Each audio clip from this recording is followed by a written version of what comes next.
Docteur Miller, bonjour. Bonjour. Bonjour, il y a urgence d'agir à l'hôpital Sainte-Croix. En fait, aussi, c'est ce que vous, le message que vous lancez, c'est autant les médecins, les infirmiers, vous demandez un soutien, en fait, des citoyens aujourd'hui.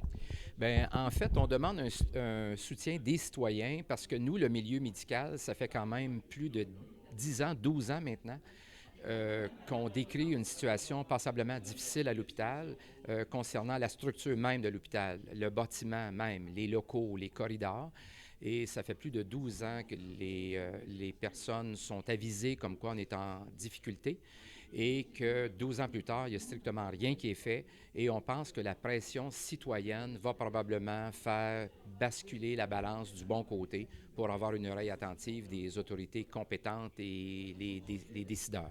En fait, M. Miller, Dr. Miller, ce que vous nous dites, c'est qu'il n'y a plus de place pour agrandir à l'intérieur. Oui, effectivement. On a agrandi de l'intérieur depuis au moins 3 décennies.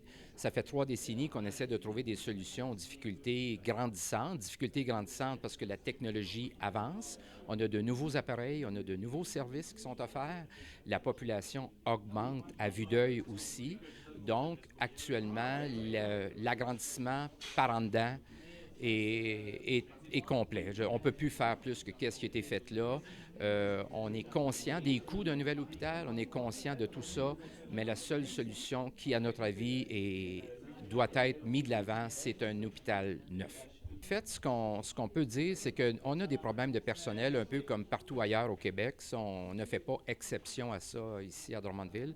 Par contre, à Drummondville, on a une particularité, c'est qu'on a un personnel qui est excessivement dévoué, motivé, et on a autant du point de vue médical qu'au point de vue nursing, qu'au point de vue administratif. On a des gens qui travaillent vraiment fort, qui pourraient peut-être à la limite masquer les problématiques auxquelles on vit. Et un patient qui vient à l'hôpital, par exemple, avec une appendicite aiguë, qui est opéré rapidement, qui retourne chez lui, qui a été très bien soigné, qui est très heureux des soins, pourrait ne pas avoir vu l'image réelle des difficultés auxquelles on est confronté. Donc, je pense que le dévouement de tout le monde joue un peu en notre défaveur en masquant les problèmes réels auxquels on vit sur une base quotidienne.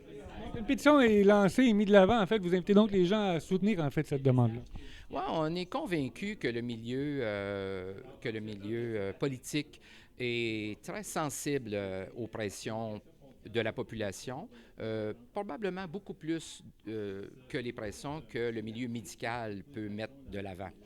Donc, le milieu médical, on met beaucoup de pression depuis déjà plus de 12 ans. Il ne semble rien se passer. On est convaincu que la pression de la population va probablement faire la différence dans ce dossier-là pour que le dossier avance une fois pour toutes au niveau ministériel. Donc, le message que vous lancez essentiellement, c'est qu'il y a urgence d'agir.